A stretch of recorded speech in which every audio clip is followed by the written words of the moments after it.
again, Sycamore chefs. Today I'm going to be focusing on a scrambled egg. Okay, I'm actually going to scramble 2 eggs because it's easier to show you the consistency that I'm looking for if I do more than one. Okay, first thing I'm going to do is I'm going to start with my egg. I'm going to crack it on the counter.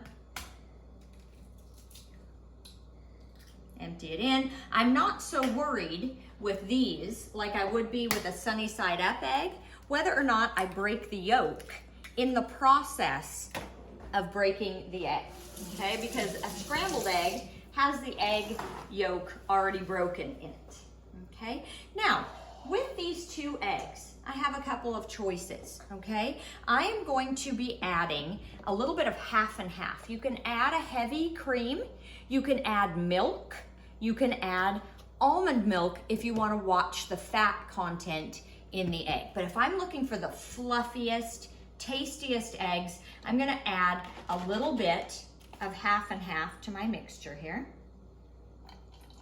Just a little, maybe a tablespoon or so. And then I'm gonna use my whisk. Just gonna make sure that those are well whisked. You wanna make sure that the egg yolk is completely broken and mixed in.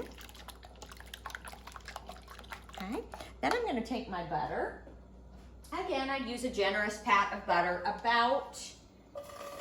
and I'm going to turn it all the way down to low once I put my butter in. I'm gonna let my butter sizzle and get nice. And the pan is relatively hot, not screaming hot, but relatively hot. Okay, and then I'm going to add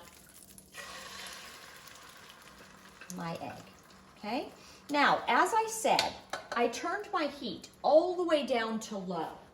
If you have your heat on too high with a scrambled egg, it becomes very chewy and not soft at all. Now, the key for a good scrambled egg is to keep it moving within the pan, okay?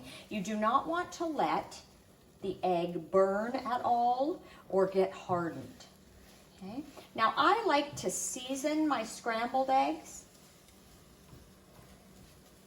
with a little bit of salt and pepper, and I want to use, you could also use garlic salt, you can use whatever type of seasoning, paprika, any type of seasoning that you like in your egg, okay? And you'll notice that these are cooking up really quickly. You want them to be cooked throughout without being overcooked, okay? Doesn't take very long for a good egg to scramble. And while it's soft scrambled, you want no brown parts. You don't want it to be overly cooked. You're gonna take your plate and you're gonna serve it up. Okay? I think if I were to change anything that I just did there, I would probably have turned the heat down to low before I added my butter. I left the heat up a little bit higher than I normally would. You want to start with your heat on very low and your egg will cook really slowly. The consistency of this egg is absolutely perfect. If you look at it, there are no raw parts to it, but it's still very, very soft and goes well with toast, bacon, anything else you might be making up for breakfast. And that is how you scramble the perfect egg.